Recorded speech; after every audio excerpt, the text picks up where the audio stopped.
My number one rule for starting a 7-figure business, one that will potentially do millions of dollars in revenue, potentially each year, okay? Here's my number one rule. And pretty much any entrepreneur you talk to, any business owner, successful business owner you talk to, will tell you this very same thing, especially now in 2024. Okay, my number one rule for starting any business at all or acquiring any business is, does it violate the rule of scale? Okay, what do I mean by does it violate the rule of scale? What I mean is, can it be scaled? Can this business be scaled to something big, right? If you're selling widgets, for example, well, we always used to use widgets as an example in my college business courses, right? Most of those were useless, but I just remember the widgets, right? Like, this widget is going for X dollars. How fast can we produce these widgets, and how fast can we scale these widgets? How many of these widgets can we sell and mass produce annually? Enough to make sure that I hit the big time, right, financially. Because anybody could just take one of these widgets and sell maybe one or two on eBay, maybe sell one on Etsy, maybe open up an e-commerce store on Shopify and sell 2 or 3. I mean, yeah, you're selling a handful, maybe sell a couple on Craigslist, sure. Right now you've sold 8 of them, great. That's not gonna make you rich, right? Especially if it takes you months to sell these 8 widgets. No, you need something faster. You need something that can scale quickly. And what I like are online businesses. I like online businesses, especially ones that already have a built-in customer base. Something with a good product. That's what I look for as far as like acquiring new like businesses, right? I look for something that already has a successful product and a customer base, right? Hopefully they have some sort of recurring product too, where there's like a monthly recurring shipment of something, right? Whether it's like, you know, health pills or a digital product, something, right? But it has to be a product, and it can't be a product I don't believe in. I will not invest in a company or buy a company or anything like that that doesn't have a product that I believe in, or that violates any morality, like anything that's like immoral. Because there have been a number of them that kind of are, let me put it this way, are adult in nature that I knew could do well. Could probably make millions upon millions upon millions. But because I have faith and I'm a believer in God, my soul is more important to me than money. I mean, my soul is way more important than money. I'm not going to get involved in something that leads to someone else's destruction, which is why I don't like to watch porn. You know, not to go off on a tangent, but I don't like to watch porn for that reason. I feel like even just one click, I just had this debate with a friend of mine who was asking me like, hey, you don't watch porn at all? And I just said, I get tempted, man. I do get tempted, but I try not to watch it at all. It's like, why? And I go, because the second I click on any of those videos, I'm almost like an accomplice to this person's self-destruction, right? Because porn's not good for you. Them being porn actresses is not good for them. They might be making money from it, but ultimately it's eating away at their soul, right? Ultimately they're sinning, right? I don't want to contribute to their sinning, right, by getting a click from me. It's like, oh, it's just one click. I'm like, it doesn't matter if it's just one click. That's what, those millions of clicks that they're getting that are on their videos, that's just one click itself. I'm contributing to it just like everybody else did that watched it, right? So I don't want to contribute to somebody else's sin or downfall, or destruction. I just don't want to. And a lot of these adult actresses end up committing suicide, by the way. So a lot of them, if you look at a lot of them from the 70s or 80s, many of them committed suicide. If you're knowledgeable about some of the more popular adult actresses back then, many of them commit suicide. And that's Cash Snoring, by the way. But regardless, the business I'm looking for cannot violate the law of scale, right? So it has to be something that can scale very quickly and rapidly, right? So, for example, something online, right? Something online that has a large, where you get, I'm trying to think of a good example without just using my business, because I always do that. Like social media, for example, right? somebody has like on Instagram, some of these IG influencers, right, will have like a million followers on Instagram. Obviously, if you got a million followers, you could sell a product, right? You could sell something that will scale, something that where you could get loyal customers to continue to buy from you, right? And hopefully, again, it's like hopefully a recurring product, right? Like some kind of supplement or protein shake or protein bar where the customer would order it more than once. I mean, you think of many of the products in your own home, shampoos, whatever, toothpaste. I mean, you don't just buy this product once, you buy it over and over, right? You buy it at least once a month, something like that, depending on how much you use. So it's a recurring product. So I want to be the person who sells those products. So it has to be a business like that, but obviously the product has to be good, because I don't want to invest in a crap product, because then you're gonna have a mess on your hands, right? You want a great product with loyal customers.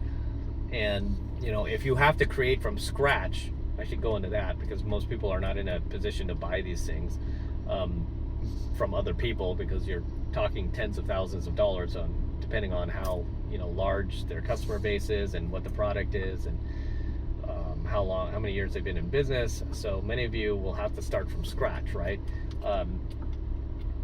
But even starting from scratch, like if I were to start from scratch, I would look at the social media platforms that are out there right now, which ones that I can use, depending on the product I create, which one would fit the most into these platforms, which one I could use to scale it the quickest, right? So for me, it was the pickup artistry, right?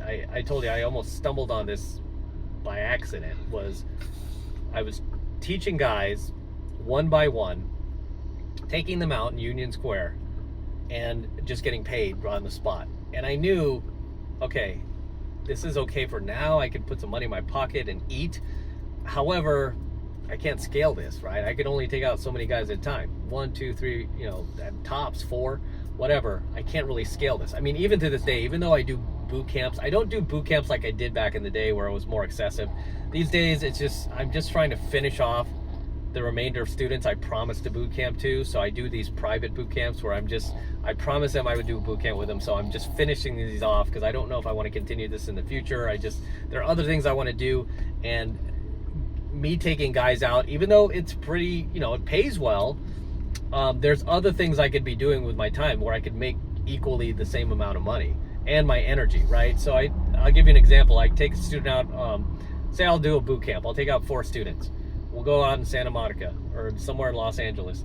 So basically, to go on the boot camp, well, let me say it this way. So let's say I do a private boot camp, right? I do a 1-person boot camp. Sometimes students do not want anybody else on the boot camp. They want my full attention.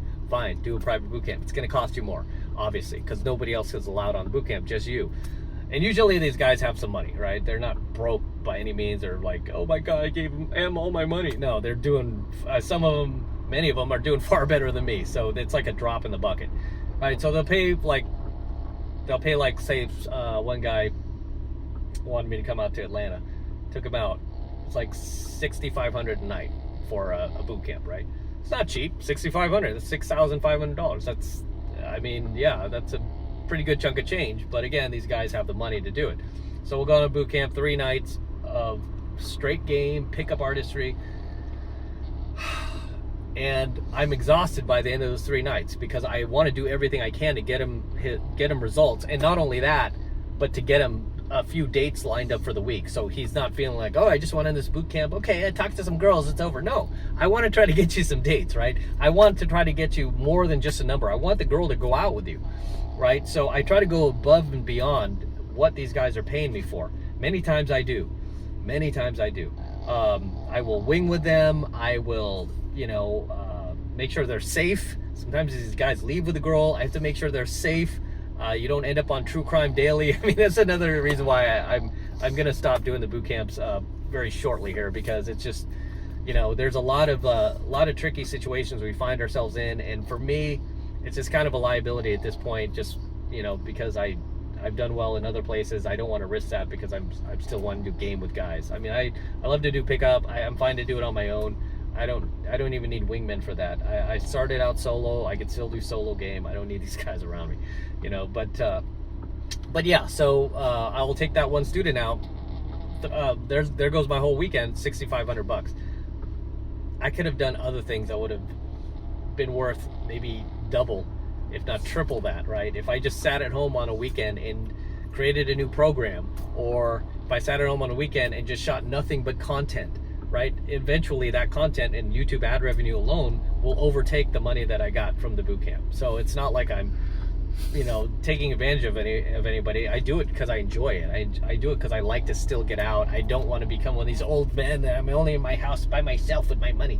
No, I don't want to do that. I want to socialize still. I want to get out there and, and talk to people and engage and stuff. I want to do those things. So yeah, but that's something that's not scalable. Taking students out is not scalable, right? So that's a bad idea. However, once students started to tell me like, hey, can you create a program? Just create this kind of program. Then I created that program, right? And then they said, oh, can you create something like this? And I created that program because they were asking me to. And I still sell those two programs are still my best-selling programs today. It's my 44 Alpha Male Secrets and my 33 Secrets to Becoming Beautiful, to Dating Beautiful Women. Those two programs are still, a couple of my top sellers right now. Because the content is evergreen, right? Which means it's never going to go out of style. I mean, 100,000 years from now, I mean, it'll still work. Many of these techniques will still work so long as there's still men and there's still women.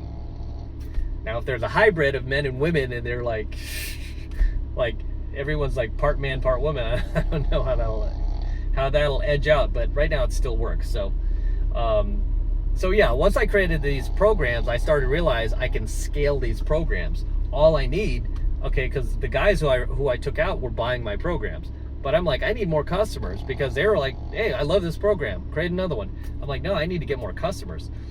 So then they were like, yeah, get on YouTube, put some of these videos up there. And so I did that. And then instantly when I put up some infields, I probably within a few months, I got like 10,000 subscribers, which was fast and crazy for me back in the day.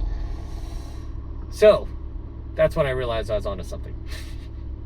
So once I had my 10,000 subscribers, I did what's called a product launch. And I said, hey, I'm going to launch the program that I tested on you guys, launch it to this crowd of people. And once I did that, I couldn't believe it started out small, but it started to build as I began to get to more followers, right? As I began to get more followers, my program started selling more. And it's funny because as much as I bag on these haters who've done these exposed videos on me, I probably shouldn't, because it led to more sales of my programs. I've often said, like, a lot of these dudes will do these videos and they'll actually bring new customers to me, because the guys will watch their videos and go, I don't know who this guy is. I'm going to go to this guy's channel and see what he's about and drop some hate comments. And they watch some of my videos and they go, oh, actually, it's not too bad. It's pretty good value, because I always tell you guys, let your results speak for itself. So I let my results speak for itself. These guys become new customers. And then sometimes, we'll be like, hey, how'd you find us?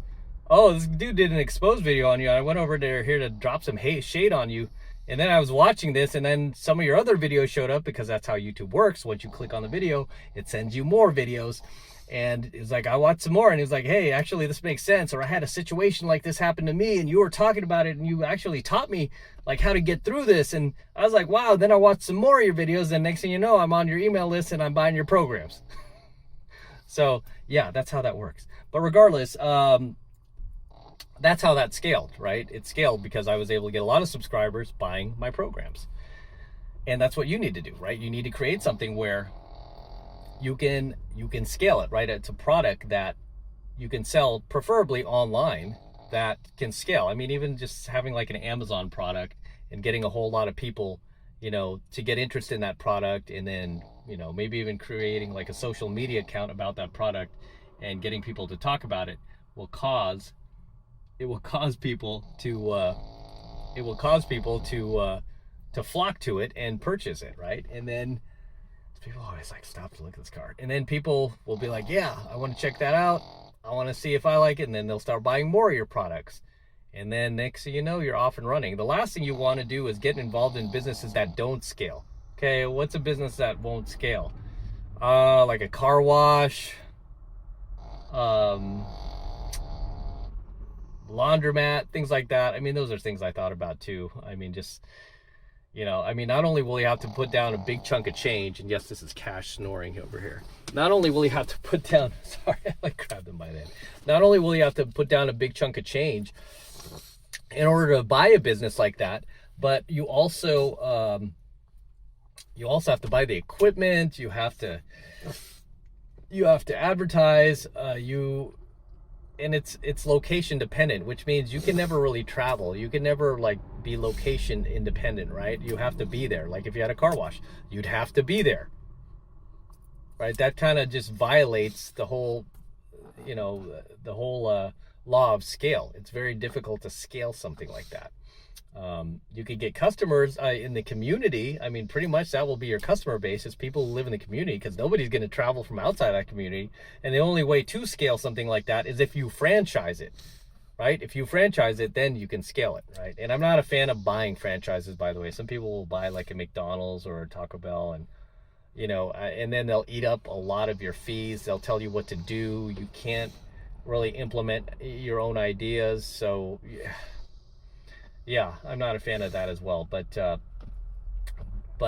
biggest lesson I learned is any product or any business you want to start, if you want it to make millions, man, it has to be a product or a service, for that matter, that will scale. Service is gonna be a lot harder, but a product, much easier, right? Service, I mean, that would be like me taking students out for boot camp. There's no way I could have scaled that to millions of dollars, right? I mean, even then, it would have been a lot of work. That would have been like an RSD type of business model, where that's what they were doing, right? All they did all they would do was take students out on boot camp, right? And that's just not something that was really that scalable. But the thing that really made them a lot was the programs that they sold, and they were good programs. I mean, I remember some of those back in the day. They were like, I mean, the value was there, so I can't knock them on that. Like, oh, like some of these people, like, oh, the scammers, they're just scammers. No, the products were good. I mean, I say this as a competitor to them. Well, they're not doing this anymore, but I was a major competitor to them. They were a major competitor to me, but and I went and watched some of their videos that they had in those programs, and it was pretty good. I mean, I can't deny that the value was definitely there. So you have to make sure it's a product that adds value, and that's something that's scalable, right? Where again, you can get lots and lots of people to purchase this product from you, and hopefully something that is not based on a fad or based on something that is short term, right? I remember back in middle school, like the fad back then were I mean, we're talking like 1984, 85. This is before you guys were born, most of you. The fad back then were these Velcro wallets. You guys remember my age? Remember having a Velcro wallet? I still have my Velcro wallet way in my storage, and it has my girlfriend, 7th grade girlfriend's like love letters in there, which is funny. But yeah, we had Velcro wallets. So that was a big thing back then. And the guy who invented the Velcro wallet, I think he made millions of dollars. And then a year later, that fad was over, right? Nobody cared for a Velcro wallet anymore. I still think it's a good idea. It was always funny anytime you open a wallet, it made that shushing sound that Velcro does. But I thought it was kind of a novelty, and I'm surprised it hasn't made a comeback. But he made millions of dollars at the time, but that was something that's short term because it was based on a fad, and then it was gone.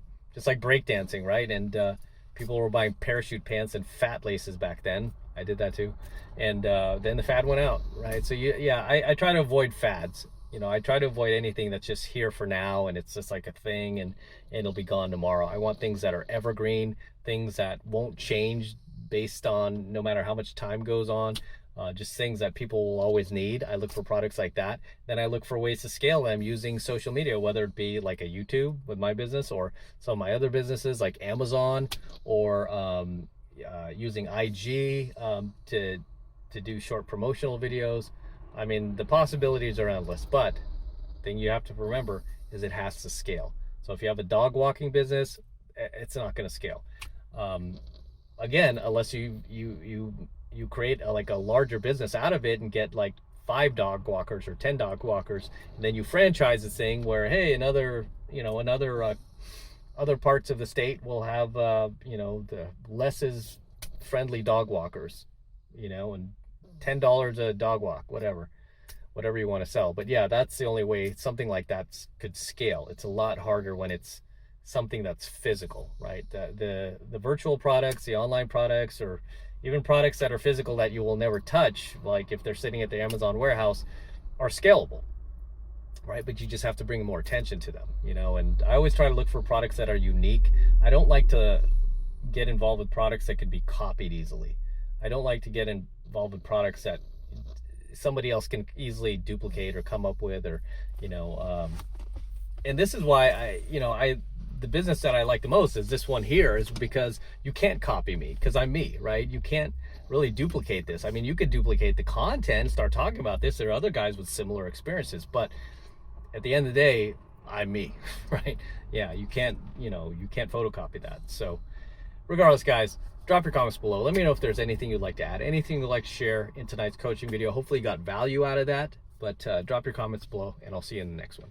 So until next time, this is Matt Cross from AlphaMaleSecrets, signing out here at the Las Vegas Strip. Don't forget to smash that like button, smash the subscribe button, and smash that notification bell for me as well. It helps me out a ton with the YouTube algorithm. And also, if you're not yet subscribed to my channel, AlphaMaleSecrets, make sure you click that subscribe button now so you're notified whenever I release a brand new coaching video here on my AlphaMaleSecrets channel.